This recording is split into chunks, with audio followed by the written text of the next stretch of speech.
G'day everyone, Prep Aussie here. I hope you're all well in whatever part of the world you're watching this video. Today is Wednesday, the 7th of the 2nd, 2018, and the time here is 11:46 Australian Eastern Standard Time. Well folks, unfortunately I've got super gremlins in my computer today and I am struggling recording. It's becoming an absolute joke. I'm trying as hard as I can, so I hope this video turns out correctly. I thought I'd better write it or do a video because of the current stock market situation. Folks, what you're witnessing or what you're seeing is not a crash.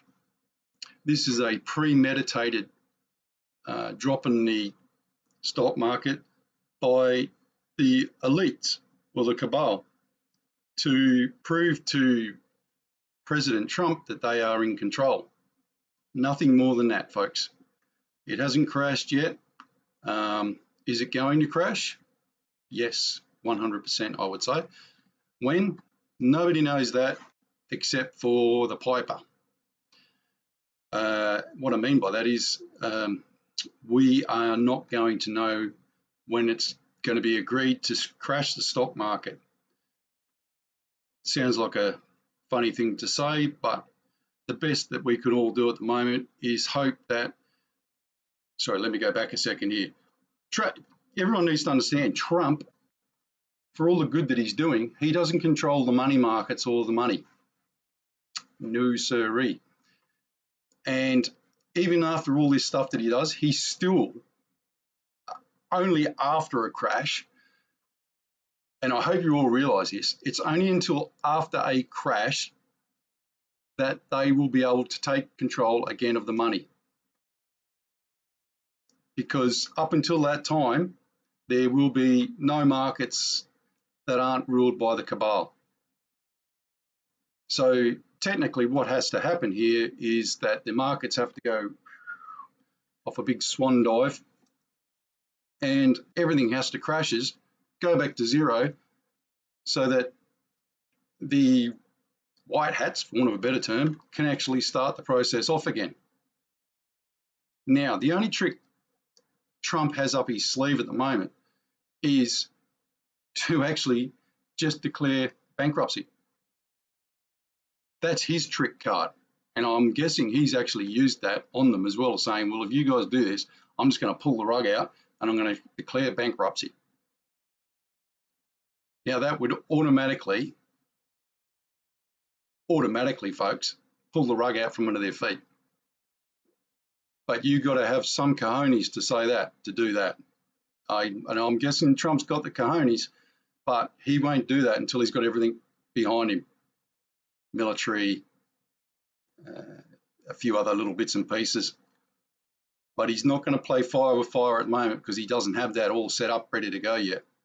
Remember, he's only a year into his presidency. They've had, 60 years of doing this crap.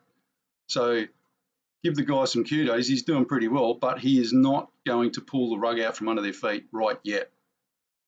The day he says it, you can guarantee, is the day that he's got everything under control. What that means, though, between people will be interesting. So how does Bitcoin look? Can you please stop telling me about Bitcoin? I don't have Bitcoin. And the reason I don't have Bitcoin is because if I want to own something, even though I don't own fiat currency, if I want to hold money, I'm going to hold precious metals, gems, which I've only got a couple, not many, and which are family heirlooms, or actual hard currency cash in my hand. The reason I don't like Bitcoin, right, let's go through this so everyone can stop sending me stupid bloody emails about this. The reason I don't like Bitcoin is because it was started by who? Some bloke called Toyomashi Dakanodo or something. Some random name they pulled out of a hat somewhere. Now, what's it backed by?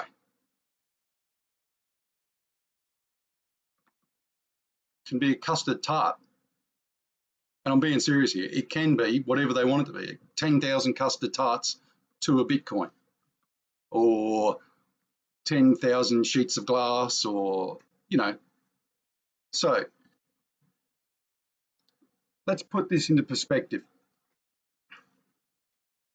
Prep Aussie wakes up tomorrow and goes, tell you what, I'm going to start my own internet currency and I'm going to back it with the US dollar. But I'm not going to let anyone know who I am, and I'm not going to tell the Federal Reserve that one Bitcoin will be $1 US. And I'm going to use the internet that the Cabal owns. Did you all just automatically follow what I said then? This is how this works out, by the way. Now, here's the thing I don't like about it. One, I don't know who runs it. Two, it's based on air, connected to the US dollar. And three, it's run on the internet. Now, it's already been proven three times, that they can just go, cut the cord, you no longer have any dough, you don't have your wallets, you don't have anything. Now, if you're stupid enough to sit here and think and try and tell me that they've got extra security and encryption and blah, blah, blah, guys, the people who own the internet have 10,000 people, maybe more, sitting there all day, every day, hacking. They can literally get your whole life in a millisecond. So you're telling me that some trumped up stupid idea about this Bitcoin is not going to be hackable? Come on, seriously. There's one other reason I don't like it, and as you guys know, I'm not religious, but there's a few things about it. Bitcoin. If you're using Bitcoin, good for you. But what I would say is, apart from, at the moment, there's a big disconnect between credit cards and money. You know, they're all aligned, let's be honest, but they're on parallel tracks going nowhere, if you know what I mean. So my point here is, if you're going to have Bitcoin wants to actually use your identity, use your internet identity, it'll eventually have your tax file numbers, your blah, blah, blah, blah, blah. And don't get me wrong, credit cards and all that, you have to, the banks have to have all that anyway. But read into it, folks. Someone wrote me in the other night and said, oh, you do realise that it's going to be, the most prestigious thing to be in, and et cetera, et cetera, et cetera. And then he proceeded to tell me about the mark of the beast. Oh, this was after he told me everything about Bitcoin and how it was going to do this for us, it was going to do that for us. And I said, well, you do realise what you've just said to me after all that is you've described, and this was a Christian man, by the way, you've described 100% taking the mark of the beast. Now, like I said, I'm not religious, but it just seems uncanny to me that everything that this bloke, who was an Apple and an IBM, or whatever he was, Silicon Valley bloke for 20 plus years, said exactly the same thing to me as is mentioned in the Bible, which was what Bitcoin is. So have a think about that.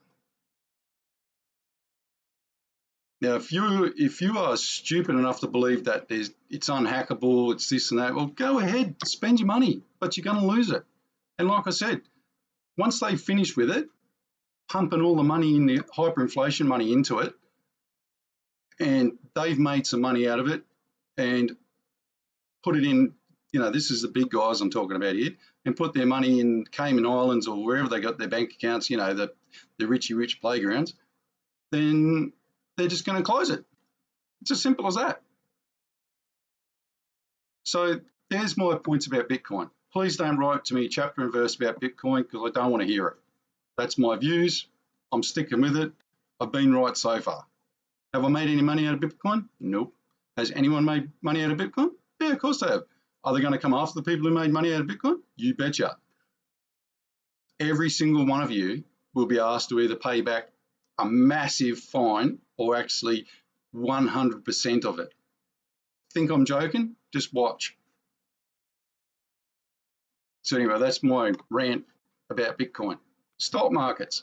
Okay, stock markets are going to crash, folks. There's nothing they can do about it. It's a mathematical certainty. Now, if you noticed the other day, the Rothschilds, they're all desperate for money.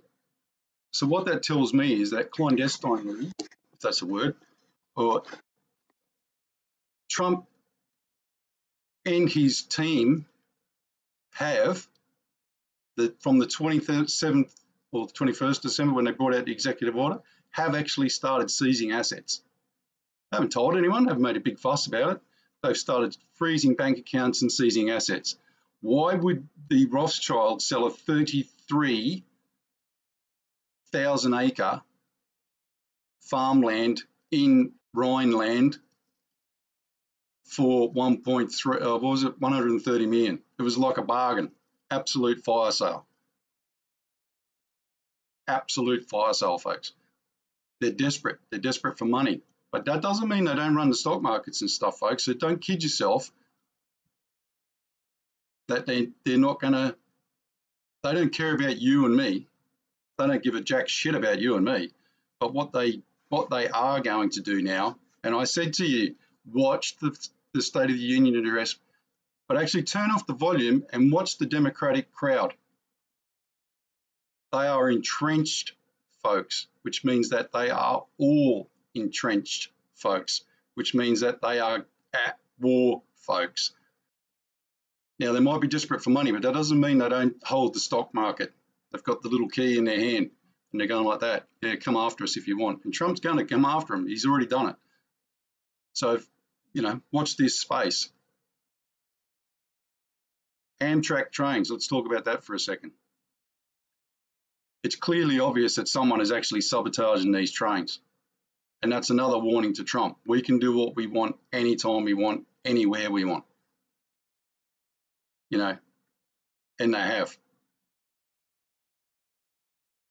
So let's look at some related articles here at the moment, folks.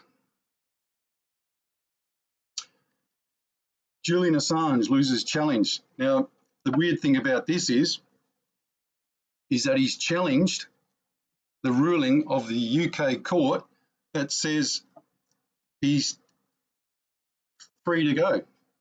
So what the UK court is actually saying is, well, you still broke the law by not giving yourself up when you should have. But now there's no case against him, but they're still sticking to it. So my question here is, why, if Julian Assange is in Switzerland, wherever the hell he is, why would he want to do this anyway? Why would he give two shits? Because if you want my honest opinion, Julian Assange would just be sticking two fingers up at him and saying, don't care. So why? Why would he actually go through the process? So there's another scenario here that's involved in this, and I'm guessing we're going to find out soon. Maybe it's got something to do with the US getting on with the UK or something, who knows? But there's another reason for this, and it's not, if Julian Assange is in Switzerland or the US, why would he want to do this? What point has he got to prove? Nothing, because there's no case anymore. So there's something more to this that's not meeting the eye. This is Zero Hedge.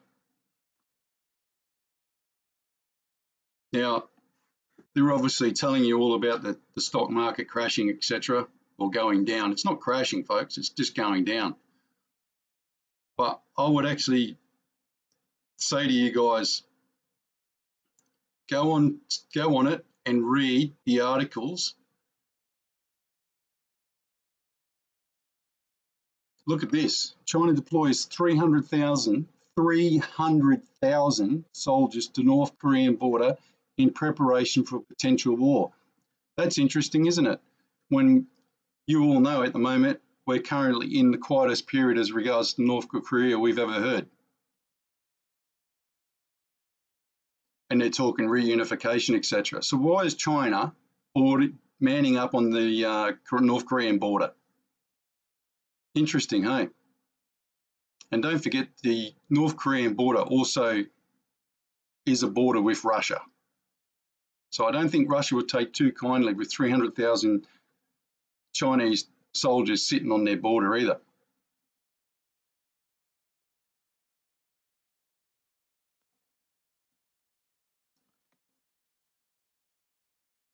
So look, read these articles. It's all coming into play, folks. You know, they're holding the keys to the stock market and they are going to crash it if they want to. That was just a test, folks. It's got to be a lot more. It's got to drop a lot more than what it did to be determined to crash. Right, one final thing here. Or two final things, sorry. This is the ABC. Breaking news, Wall Street closes 2.3% higher after roller coaster trading day. So a lot of people out there lost a lot of money, but it wasn't anyone in the cabal or anything, folks, so don't panic about that. And didn't you find it interesting that there was nothing from the governments around the world as to why? Or, you know, keep calm, everything's okay, blah, blah, blah. Nothing. Not diddly squat. So they're ignoring it at the moment. Now, this is trading economics. If you look over to the right here on trading economics, I'll put the description in link in my description box after the video. Stocks. I've already clicked on the stocks, and these are the stocks. Now, what I would suggest you do is not pay attention to any of the major stock markets, but go down to the red ones. Why am I saying that? Well, you don't want to know about these, but what you want to do is just go even further down to this one, for example.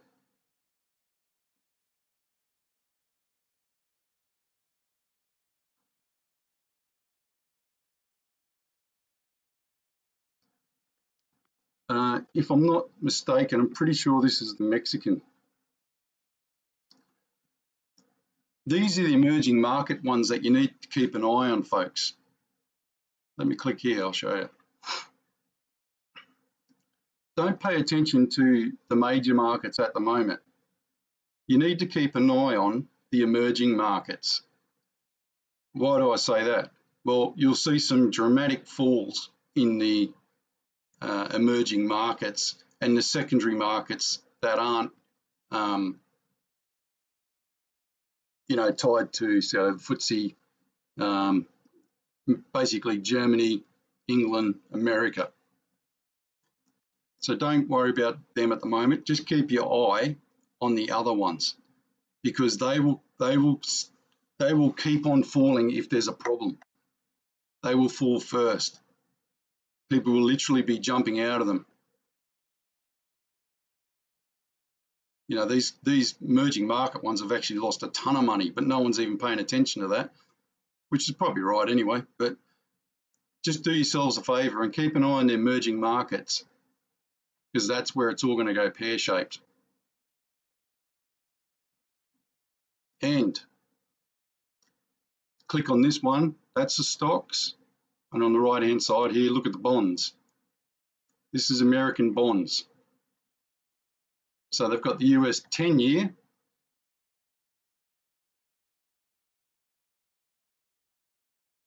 Ooh, look at that spike. 2 days ago, it spiked big time. The 5th of the 2nd. See, folks, the problem is the stock market starts going down. People have to put their money somewhere. They're going to get their money out and they're going to go to somewhere. The US dollar is a safe haven for the time being. So what's going to happen is they're going to put their money into bonds, either 10 years or 30-year bonds. But the 30-year rate at the moment is absolutely ludicrous. I think it's just gone up to 3.9, 3.4, there you go. 3.8 it went up to. Look, 30-year bond. So let's go on that one. And I'll show you what I mean.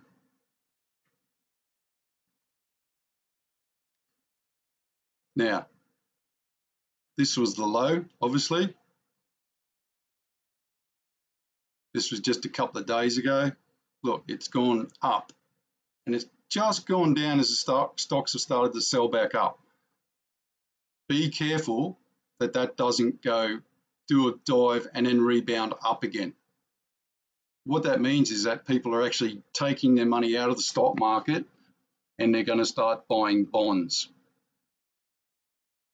The bond market is the problem, folks. It's going to skyrocket. And then obviously, if the bond market goes up, interest rates have to go up. They go up in tandem. I hope you all understand that.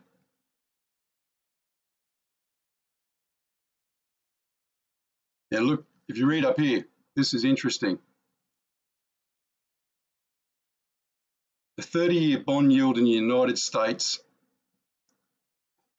averaged 6.74% from 1977 until 2018, reaching an all-time high of 15.21% in October 1981 and a record low of 2.11% in July 2016.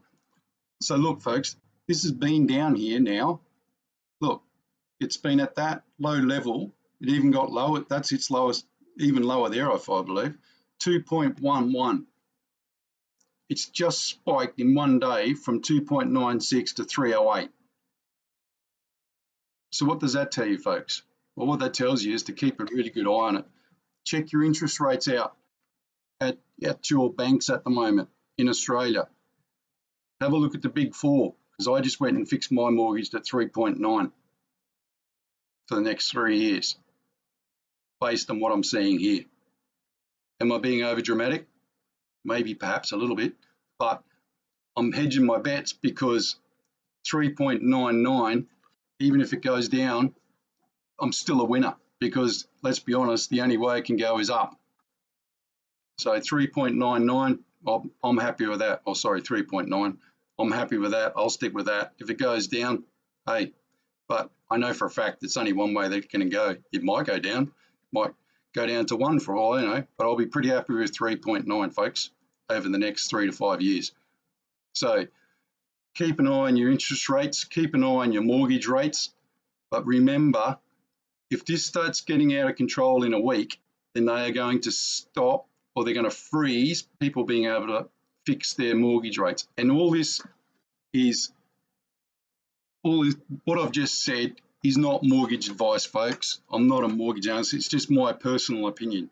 So don't just take my word for it, because I'm just a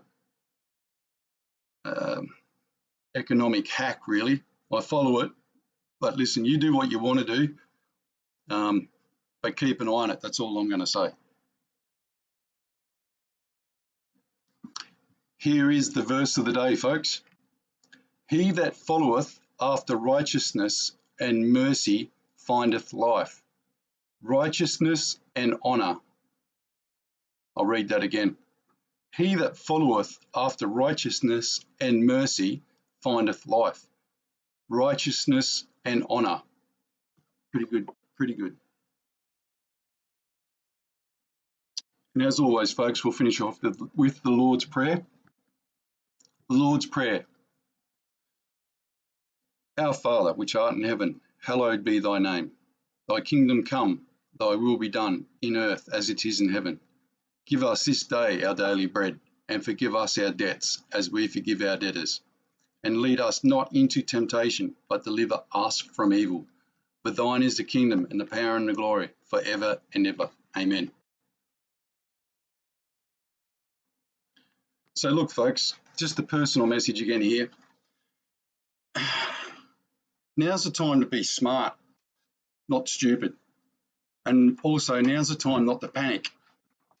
Don't run down the hallway going like this. It's not going to help. What you need to do is sit down and have a strategic plan for, the next couple of years. And that is by preparing. That's the only way you're going to manage through this crisis that is coming. And the crisis that's here now, folks, by the way. Just because there's not a lot of, blah, blah, going on every day doesn't mean there's not a crisis. A prepared mind is prepared for everything, virtually. So if you're not prepared, then you need to think about getting prepared and you need to help yourself out. Because like I've said 100 times before, they don't give two shits about you and they sure as shit don't care about me. Matter of fact, they'd probably wish we all weren't here at all. So, as I've said before, dot your I's, cross your T, get a bit of spiritual into you because that'll help as well. If I'm a hard-headed bloke, so I'm pretty sure that if I'm as hard-headed as I am and I can open up myself to God a little bit, then I'm sure that there's a lot of other people out there who could do the same. It doesn't hurt, folks, does it? What does it hurt? Nothing. But get prepared.